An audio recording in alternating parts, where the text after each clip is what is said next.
Next News, breaking news.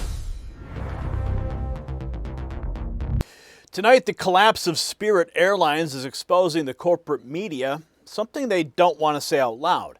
This was not some random business failure. According to top Trump administration officials, the fuse was lit back in 2022 when the former Biden administration and its left-wing allies blocked Spirit from merging with JetBlue. That deal reportedly would have saved customers $1 billion a year, protected jobs, and expanded service. Instead, Washington politicians killed it. Spirit spiraled, and now American travelers and workers are paying the bill. So was this incompetence, ideology, or exactly the result the anti-market left wanted? Now, this matters to you even if you've never booked a Spirit flight in your life. When a budget airline goes down, competition shrinks. Routes vanish and prices climb.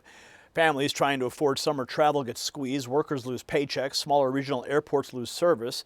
And according to administration figures, this blocked merger could have created 10,000 jobs and added more than 1,000 daily flights while delivering $1 billion in annual customer savings. Instead, the former Biden administration, pushed by Elizabeth Warren and backed by Pete Buttigieg in their failed transportation department, treated competition like a threat instead of a lifeline.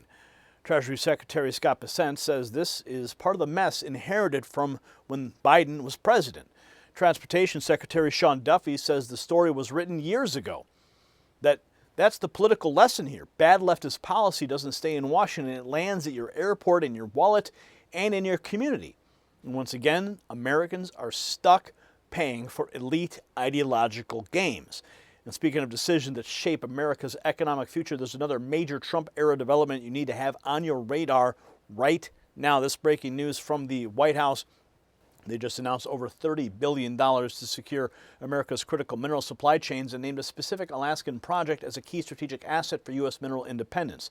Now, I've personally been to the Vizsla copper drilling site in Canada myself. I've seen it with my own eyes. But what's happening right now in Alaska is bigger than most people realize. President Trump just unveiled Project Vault, a $12 billion strategic mineral reserve designed to stockpile essential resources and keep America strong, secure, and less dependent on hostile foreign powers.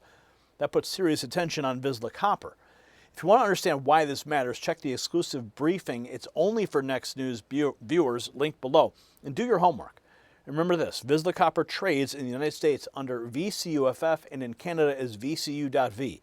Smart investors are watching this very closely right now. We thank them for supporting our work. Now back to the airline failure that never had to happen if the previous administration had put Americans ahead of ideology. See, here's the part that should infuriate every traveler in the country. They blocked the merger in the name of competition, and the result was less competition. Duffy laying it out plainly, Spirit was already bleeding money. The merger was stopped, bankruptcy followed, and now 30 regional airports have lost service. So the very people who claimed they were protecting consumers ended up trapping consumers with fewer choices and higher costs. That's not smart government. That is left-wing economic vandalism with a press office. Now we have this, the Spirit-JetBlue merger that Pocahontas blocked would have delivered $1 billion in annual customer savings, 10,000 new jobs, over 1,000 daily flights. Elizabeth Warren and Pete Buttigieg blocked it. Leftists hate competition unless it's crony capitalism for their donors. The deal is dead! Fares are going up! No more merger! The memes are already writing themselves. Evans laying out the price of Warren and Buttigieg killing the deal. Now here's Treasury Secretary Bessent naming the paper trail and says those lost jobs trace straight back to Biden. Sure, Maria. So this is just more of the mess we inherited from the Biden administration. In September 2022, Elizabeth Warren, who loves to write letters, sent a letter to the Justice Department, to the Transport Department, saying that they should oppose the merger with Spirit Airlines. JetBlue wanted to buy them for $3.8 billion. It would have given them much more resiliency. And she and the Transportation Secretary Pete Buttigieg was probably the worst transportation secretary in history when he came to the office.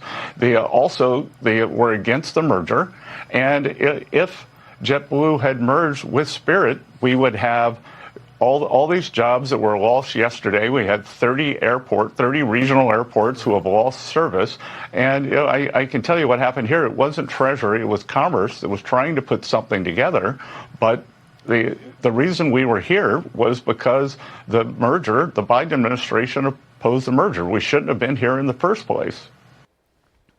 But here we are. The collapse starts with the Biden team blocking the merger, wiping out the jobs in service. Here's Secretary Sean Duffy explaining what happened after Spirit was pushed towards liquidation and how the Trump administration moved to protect passengers and workers. Listen. Spirit tried to merge with JetBlue. The Joe Biden, Pete Buttigieg administration and DOJ tanked that deal. Immediately after that, they filed for bankruptcy. They were having financial problems. Martha, they filed for bankruptcy again last year. They were bleeding money. And so this was in the works for some time. They were going to have to liquidate.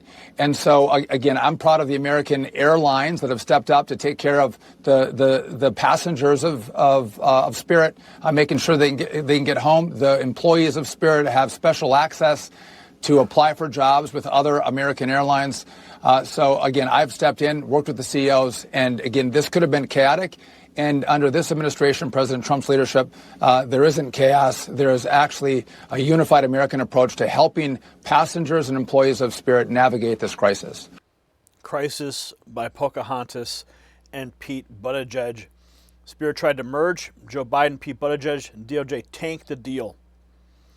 Duffy showing how Biden and Buttigieg set the failure in motion while Trump officials and private airlines stepped up to keep order. Now he gets more direct, saying Pete Buttigieg made the wrong call and left-wing ideology drive aviation policy. He made the wrong call, right? If he had taken a deep dive into Spirit and to JetBlue, he would have seen that merger would have been better for customers. And he still said no to it. And again, the ideology of the last administration was driving all these decisions, whether it's not allowing this merger, whether it's driving DEI into air traffic control and into aviation. It was ideology as opposed to what is a smart, safe, right thing to do. This story was not written because of the Iran war. This story was written years ago because of what Elizabeth Warren, Joe Biden, Pete Buttigieg, and the DOJ under Biden, what they did to prevent the merger from happening. So Duffy's argument is simple. It wasn't bad luck. It was a political decision by Biden's team. Now he walks us through the timeline, blocked merger, bankruptcy, and the scramble to stop passengers from getting hammered. So there was a proposed merger between JetBlue and Spirit Airlines in 2022. The last administration, Pete Buttigieg, Joe Biden said, you know what? We want competition. We're not going to allow this merger to happen. And because of that, right after, Spirit filed for bankruptcy. And then last year they filed for bankruptcy a second time. They were bleeding money. They were bleeding market share. It would have made JetBlue stronger. You would have had one stronger airline as opposed to one airline going out of business. And so the story was written years ago. And again, the president did a great job trying to see, is there a pathway where we can bail this out? Does it make sense to keep this airline afloat?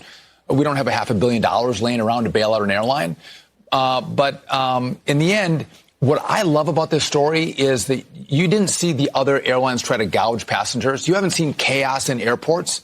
President Trump has thought through how this should be navigated. I reached out to the CEOs. You had all the big carriers offer discount tickets to passengers to get to their destinations. They offered jump seats and open seats to the crews which of is Spirit amazing. Airlines.